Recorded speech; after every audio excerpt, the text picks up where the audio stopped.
عرب شریف کے سب سے بڑے شاعر حضرت حسان بن ثابت کی بارگاہ میں حاضری دیتے ہیں اور پوچھتے ہیں حضرت حسان سے کہ آپ کچھ کہیے میرے رسول کے بارے میں۔ حضرت حسان فرماتے ہیں وَأَجْمَلُ مِنْكَ لَمْ تَرَا قَطُّ عَيْنِي وَأَحْسَنُ مِنْكَ لَمْ تَلِدِ النِّسَاءُ خُلِقْتَ مُبَرَّأً مِنْ كُلِّ عَيْبٍ كَأَنَّكَ قَدْ خُلِقْتَ كَمَا تَشَاءُ۔ محبوب তোমার মতো সুন্দর আমার চোখ দুনিয়াতে কাউকে দেখেনি, আর তোমার মতো বেআইব বাচ্চা দুনিয়াতে কোনো মা পয়দাই করেনি। তোমার রং, তোমার ঢং, তোমার গঠন দেখে মনে হচ্ছে তুমি যেমন যেমন হতে চাইছিলে তোমার খোদা তোমাকে তেমন তেমন তৈরি করেছেন। اب عرب سے سفر ہم نے ختم کیا، مصر کی طرف جانے لگے۔ مصر کے مشہور شاعر حضرت امام بوصیری کی بارگاہ میں حاضری لگائی اور کہا کہ اے بوصیری آپ بڑے امام ہیں، شاعر ہیں، کچھ کہیے۔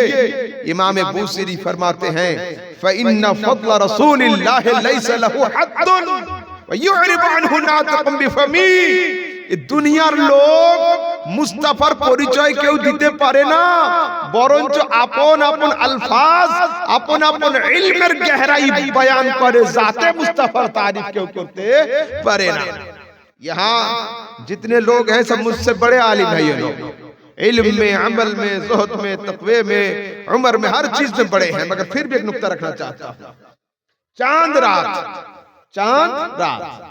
مغربের নামাজের পরে একজন লোক এসে বলছে রাআইতুল কামারা আলা সাকাফ, میں نے چھت پر چاند دیکھا۔ دوسرا ایک شخص آیا کہا حضرت رأیت القمر علی الجبل، میں نے پہاڑ پر چاند دیکھا۔ اب بتائیے چاند کہاں تھا؟ چھت پر چاند تھا؟ چاند پہاڑ پر تھا؟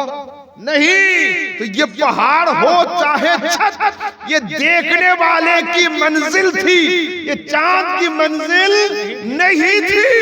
مصطفیٰ کے بارے جس نے جو کہا اپنے علم کا دائرہ بیان کیا، شان مصطفیٰ کا کچھ بیان نہ کر سکا، کچھ بیان نہ کر سکا۔ اب آئیے آگے کی طرف، بوصیری کی بارگاہ سے ادھر چلتے ہیں، حضرت شیخ سعدی کی طرف چلتے ہیں۔ شیخ سعدی سے کہا کہ شیخ آپ کچھ کہہ دیجئے۔ حضرت سعدی کہتے ہیں یا صاحب الجمال و یا سید البشر من وجهك المنیر لقد نور القمر لا يمكن الثناء كما كان حقه بعد از خدا بزرگ تو ہی قصہ مختصر۔ یہ تینوں معلومات ہمیں حاصل ہو گئے، عرب سے بھی معلومات لی، مصر سے بھی، حضرت شیخ سعدی سے۔ اب ہم سفر کرتے ہیں اتر بھارت کی طرف، اتر بھارت کی طرف۔ وہاں کچھ مولویوں کا در ہمیں ملا۔ ایک مولوی کے پاس گئے، کہا کہ بتائیے عرب والے شاعر یہ کہتے ہیں، مصر والے یہ کہتے ہیں، شیخ سعدی یہ کہتے ہیں، آپ کی کیا رائے ہے؟ وہ کہتے ہیں مصطفیٰ تو ہم جیسا بشر تھے۔ میں نے اس کو چھوڑا، جب واپس ہونے لگا پھر کسی نے کہا کہ چلیے نا یہاں اور ایک بڑا مولوی رہتے ہیں۔ میں نے کہا چلیے ان کے پاس گئے، بولے وہ تو ہمارے بھائی جیسے ہیں مگر تعظیم ایسی ہوگی جیسے بڑے بھائی کی تعظیم ہوتی ہے۔ میں نے دونوں کو چھوڑا، جب واپس ہونے لگے تو کسی شخص نے ہمارا ہاتھ تھاما اور کہا مولانا اسی اتر بھارت میں ایک شہر ہے، اس شہر کا نام شہر بریلی ہے، وہاں کوئی عاشق رسول بستے ہیں، چلیے نا ان سے کچھ معلومات لیتے ہیں۔ امام اہل سنت کی بارگاہ میں ہم گئے، امام سے پوچھا امام مصر والے یہ کہتے ہیں، عرب والے یہ کہتے ہیں، شیخ سعدی نے یہ کہا اور دیوبند کے کچھ لوگ انہوں نے یہ کہا، آپ کی کیا رائے ہے؟ امام اہل سنت کہتے ہیں سرور کہوں کہ مالک و مولا کہوں تجھے، سرور کہوں کہ مالک و مولا کہوں تجھے، باغ خلیل کا گل زیبا کہوں تجھے، تیرے تو وصف عیب و تناہی سے ہے بری، حیران ہوں میرے شاہ میں کیا کیا کہوں تجھے۔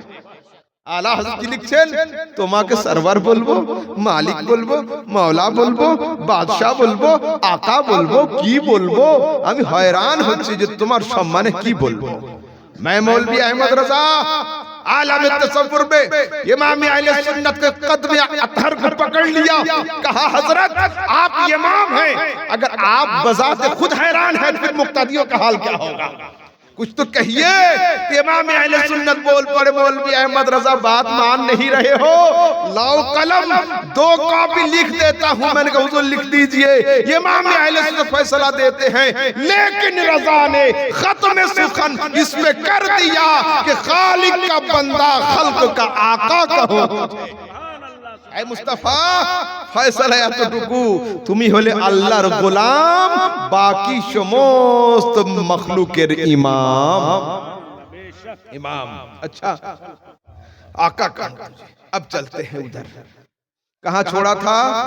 जिक्र मुस्तफा पर बात छोड़ आया था, फिर चलिए वहां। अच्छा একটা ভালো করে বোঝেন, আপনারা সব বাংলা বুঝবেন ভালো। একটা সাদা কাগজ, সাদা পেজ, এই পেজে একটা লম্বা যদি দাগ দেওয়া হয়, ইংরেজিতে 1 ধরা যেতে পারে, তো 1 একের ডান দিকে 0 দিলে কত হবে? 10 10।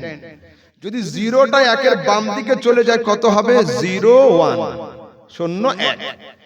দুটা 0 যদি একের ডান দিকে দেওয়া হয় কত হবে? 100। দুটা 0 যদি রাগ করে একের বাম দিকে চলে যায় কত হবে? 0 0 1।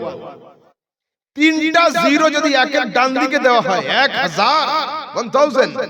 কিন্তু তিনটে 0 যদি হাসাদ, জলন আর হিংসা করে বাম দিকে চলে যায় কি হবে? 0 গুলো 0 হয়ে যাবে, এক হিরো হিরোই থেকে যাবে। 0 যদি ডান দিকে যায় 0দের ভ্যালু বাড়ে, একেরও সম্মান বাড়ে, কিন্তু 0 যদি বাম দিকে চলে যায় 0 গুলো 0 হয়ে যায়, একের সম্মানে কোনো কমি আসে না। তো ও দুনিয়াবাসী মানুষ পুরো কায়নাতের মধ্যে সম্মানের দিক দিয়ে আমার মুস্তাফা হলেন 1, আমরা হলাম নবীর সামনে 0। তো যখন কেউ দরুদ আর সালাম পাঠ করে নিজেদের সম্মান বাড়ে, নবীরও সম্মান বাড়ে। কিন্তু যখন কেউ দরুদ আর সালামকে নাজায়েজের ফতোয়া দিয়ে বাম দিকে চলে যায়, নিজেরা 0 হয়ে যায়, মুস্তাফা হিরোর হিরোই থেকে যায়।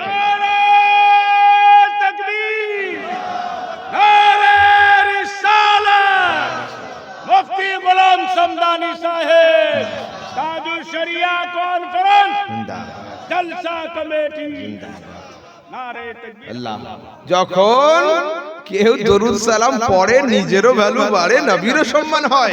কিন্তু যখন কেউ নাজায়েজের ফতোয়া দিয়ে বাম দিকে চলে যায় তো নিজেরা 0 0ই থেকে যায়, সুন্নিদের নবী হিরো হিরোই থেকে যায়, কোনো কমি আসবে না। আচ্ছা 0 + 0 + 0 + 0 সমান কত? 0। 10টা 0 যোগ করলে 0, 1 লক্ষ 0 যোগ করলে 0। তো যেমন 1 লক্ষ 0 একত্রিত হয়ে একটা 1 হতে পারে না, বেলা তাসবিহ পুরো কায়নাতের উম্মত একত্রিত হয়ে এক মুস্তাফা হতে পারে না, মুস্তাফা হতে পারে না। अच्छा मुस्तफा का जिक्र, मुस्तफा का जिक्र जन्नत में भी होगा, मुस्तफा का जिक्र जहन्नुम में भी होगा। लोग पूछते हैं मौलवी अहमद रजा जन्नत में मुस्तफा का जिक्र होगा, बात तो समझ में आ रही है, जहन्नुम में फिर कैसे मुस्तफा का जिक्र होगा? मैंने कहा खोलो कुरान पढ़ो, वहां पर है जहन्नमी लोग। जहन्नुम पहुंचने के बाद कुरान कहता है यौम तुक़ल्लबु वजूहुहुम फिन्नार, क़यामत के दिन जब हिसाब व किताब के बाद जहन्नुमियों की शक्लों को उलट उलट कर पलट कर आग में जलाई जाएगी, वो लोग यक़ूलून कहेंगे लौ अताअना अल्लाह व अताअना रसूल, अगर खुदा का हुक्म माना होता, मुस्तफा की इताअत की होती तो यहां आना न पड़ता। जन्नत वाले जन्नत में जाएंगे और कहेंगे अल्हम्दुलिल्लाह हमने मुस्तफा की इताअत की थी इसलिए हमें जन्नत मिल गई। जहन्नुम वाले कहेंगे माअज़ल्लाह मुस्तफा की इताअत हमने नहीं की इसलिए मुझे ये जहन्नम में आना पड़ा तो जन्नत में भी मुस्तफा का जिक्र, जहन्नम में भी मुस्तफा का जिक्र। फर्क इतना है, जन्नत वाले मसरूर होकर जिक्र करेंगे, जहन्नम वाले मजबूर होकर जिक्र करेंगे। কিন্তু সেই সময় জিকিরে কোনো কাজ হবে না। ইমাম আহলে সুন্নাত লিখছেন, अरे आज ले उनकी पनाह, आज मदद मांग उनसे, फिर ना मानेंगे कयामत में घर मान गया। মানতে হয় আজ মানো, স্বীকার করতে আজ স্বীকার করো। মরার পরে ফেরেশতাদের হাতে ডান্ডা দেখে মানি মানি করলে কিন্তু ঠান্ডা হবে। আজ মামলা সুলঝাও। তো আসুন একটু আগের দিকে যাই। দুনিয়াতে এমন এক সময় আসবে যে সময় জিক্রে খোদা বন্ধ হবে, জিক্রে মুস্তাফা তবুও জারি থাকবে। জিক্রে খোদা বন্ধ হবে, জিক্রে মুস্তাফা বন্ধ হবে না। সিহাসিত তার সহি রিওয়ায়াতের মধ্যে আসছে, লা তাকুমুস সাআতু হাত্তা ইউকালা ফিল আরদি আল্লাহ আল্লাহ। ততদিন পর্যন্ত কিয়ামত হবে না যতদিন দুনিয়াতে একজন আল্লাহ বলনে ওয়ালা বেঁচে থাকবে। আল্লাহর জিকির বন্ধ হলে তবে কিয়ামত হবে। তো দুনিয়াতে কেউ থাকবে না খোদার জিকিরের জন্য। কেন? কুল্লু মান আলাইহা ফান, যে তৈরি হয়েছে ও ধ্বংস হবে। তো কোন ফেরেশতা থাকবে না জিকিরের জন্য, আসমান থাকবে না জিকিরের জন্য, জমিন থাকবে না জিকিরের জন্য, মালায়েকা থাকবে না জিকিরের জন্য। খোদার জিকির আর হবে না। কিন্তু আল্লাহ পাক কি বলছে, ওয়ায়াবকা ওয়াজহু রাব্বিকা যুল জালালি ওয়াল ইকরাম। যখন দুনিয়াতে কেউ থাকবে না খোদার জিকিরের জন্য, খোদা থাকবে মুস্তাফার জিকিরের জন্য। হলো, চলুন একটু আগের দিকে যাই। মুস্তাফা করিম সাল্লাল্লাহু তাআলা আলাইহি ওয়াসাল্লাম বড় হয়েছেন, নবুয়তকে জাহির করেছেন, রিসালাতকে প্রকাশ করেছেন। করার পরে বলছেন, শোনো, ইন্নী আরাউ মা লা তারাউনা ওয়া আসমাউ মা লা তাসমাউন। আমি যা শুনি তোমরা তা কেউ শোনো না, আমি যা দেখি তোমরা তা কেউ দেখো না। হযরত আব্বাস রাদিয়াল্লাহু তাআলা আনহু দাঁড়িয়েছেন, দাঁড়িয়ে জিজ্ঞাসা করব, জিজ্ঞাসা করুন, রাআইতুকা ফিল মাহদি তুনাগিয়াল কমর ওয়া তুশিরু ইলাইহি বিসবাইকা ওয়া শারতা ইলাইহি মালা। ফাকাল আন-নবী আলাইহিস সালাম, ইন্নী রাআইতুল কমরা উহাদ্দিসুহু ওয়া ইউহাদ্দিসুনি ওয়া ইউলহিনি আনিল বুকা ওয়া আসমাউ ওয়াজহাতাহু হিনা ইয়াসজুদু তাহতাল আরশ। বলছেন, মাহবুব, ছোটবেলায় দোলনাতে শুয়েছিলে, তোমার হাতে কাপড় জড়ানো ছিল, আমি দূর থেকে তাকাচ্ছিলাম, তুমি কখনো হাসছিলে, কখনো কান্না করছিলে। আর তোমার হাত যদি ডান দিকে যায় খোদার চাঁদ ডান দিকে ঝুঁকে যায়, তোমার হাত যদি বাম দিকে যায় খোদার চাঁদ বাম দিকে ঝুঁকে যায়। আয় মুস্তাফা, যেদিকে যেদিকে তোমার হাত যাচ্ছিল আসমানের চাঁদ সেদিকে সেদিকে ঝুঁকে পড়ছিল। इमाम लिखছেন, चांद झुक जाता जिधर उंगली उठाते महद में क्या ही चलता था इशारा बरखिलो ना नूर। अच्छा, ছোটবেলায় দোলনায় শুয়ে আপনি কেন কান্না করেছেন বলতে পারবেন? পারবেন? কেন হাসছিলেন? রাসূল বলেছেন, আমি জানি। কি হুজুর? বলছে, ইন্নী রাআইতুল কমর, আরে আমি চাঁদকে দেখছিলাম, চাঁদ আমার চেহারার জিয়ারত করছিল। উহাদ্দিসুহু ওয়া ইউহাদ্দিসুনি, আমি চাঁদের সঙ্গে কথা বলছিলাম, চাঁদ আমাকে গল্প শোনাচ্ছিল। ওয়া ইউলহিনি আনিল বুকা, আর মায়ের বিরহে আমি কান্না করছিলাম। আকাশের চাঁদ বলছিল, মাহবুব আর কেঁদো না, আর কেঁদো না, মা এক্ষুনি চলে আসবে তোমার কাছে। তারপর কি বলছেন? যে সমগ্র রাত্রি ব্যাপী চন্দ্র পরিক্রমা করার পরে যখন অস্ত যায় তো আরশে ইলাহির চৌকাঠেতে শুকরিয়ার সিজদা করে আমি নবী চাঁদের সিজদা করার খট আওয়াজ আপন কানে শুনতে পাই। যখন রাসূল আরবের দোলনাতে শুয়ে থাকতেন সেই সময় যদি চাঁদের খট আওয়াজ শুনতে পায়, যখন মুস্তাফা কবরে শুয়ে আছেন সেই সময় উম্মতের দরুদ আর সালাম কি শুনতে পাবেন না? চলুন একটু আগের দিকে যাই। বুখারী মুসলিমের মুত্তাফাক আলাইহি হাদিস। চন্দ্র বা সূর্য গ্রহণ হয়। আরববাসী মানুষরা ধারণা করত যে যখন কোন মহাপুরুষ, কোন বড় মানুষের জন্ম বা মৃত্যু হয় তখন চন্দ্রে বা সূর্যের গ্রহণ লাগে। রাসূল বলছেন না, ইন্নাশ শামসা ওয়াল কমারা আয়াতান মিন আয়াতিল্লাহ লা ইয়াখসিফান লিমাউতি আহাদিন ওয়ালা লিহায়াতিহি ওয়া ইয রাআইতুম যালিক ফাযকুরুল্লাহ। নিশ্চয়ই চন্দ্র বা সূর্য আল্লাহ পাকের নিদর্শনাবলীর মধ্যে দুটো নিদর্শন, ইয়ে কারোর হায়াতে কারোর মওতে গ্রহণ লাগে না। যখন দেখবে গ্রহণ লাগছে তখন সালাতুল কুসুফ বা সালাতুল খুসুফের নামাজ আদায় করবে। রাসূল আল্লাহু আকবার নামাজ পড়াচ্ছেন। নামাজের শেষে সাহাবারা বলেন, ক্বালু ইয়া রাসূলুল্লাহ রাআইনাকা তানাওয়ালতা শাইআন ফি মাকামিকা হাযা ثم رأيناك تكعكعت فقال النبي عليه السلام إني رأيت الجنة فتناولت منها عنقودا لو أخذته لأكلت منه ما بقيت الدنيا। বুখারী মুসলিম। সাহাবায়ে কিরাম বলেন, ইয়া রাসূলুল্লাহ আজকে আপনি নামাজ পড়ানো অবস্থায় এই হাতকে আগের দিকে দিলেন, আবার এইভাবে করে চলে এলেন, এর কারণ কি? রাসূল বলেন, ইন্নী রাআইতুল জান্নাতা, আরে আমি আজকে নামাজ পড়তে পড়তে খোদার জান্নাত ভ্রমণে চলে গিয়েছিলাম। শুধু জান্নাত নয়, ফাতানাওয়ালতু মিনহা উনকুদান, উনকুদ মানে আঙ্গুর। আমি একটা আঙ্গুরের থোকো ধরে নিয়েছিলাম, যদি আমি নিয়ে আসতাম কিয়ামতের সকাল পর্যন্ত তোমরা খেতে আঙ্গুর শেষ করতে পারতে না। আহমদ রাজা সামদানির পয়েন্ট অফ ভিউ হলো এটা, হাত যদি 3 ফুট দূরে যায়, চোখ কিন্তু 300 ফুট দূরে যায়। আর যদি সামনে ওয়াল পড়ে যায়, ওখানে কিন্তু কানের সামাত জারি থাকে।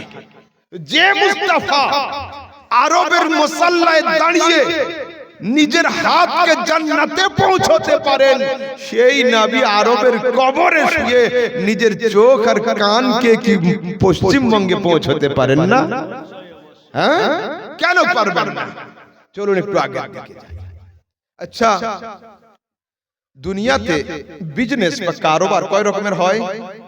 2 রকমের, নগদ আর বাকি। নগদ আর বাকি। তবে দুনিয়াবাসী মানুষ মুস্তাফা করিমের সঙ্গে প্রেমের বিজনেস করে তো দেখ, প্রেমের বিজনেস করে তো দেখ। আরে জান দে দো ওয়াদায়ে দিদার পর। মুস্তাফা করিমের সঙ্গে যে দিদারের ওয়াদা আছে, এর উপরে জান দিয়ে তো দেখ, নগদ अपना দাম हो ही जाएगा। মুস্তাফা করিমের মোহাব্বতে যদি কেউ কবরে যায়, বাকির কোনো সিস্টেম নেই, নগদেই তোমাকে মুস্তাফা নিজের জিয়ারত করিয়ে দেবে। নগদ अपना দাম हो ही जाएगा, নগদেই জিয়ারত হয়ে যাবে।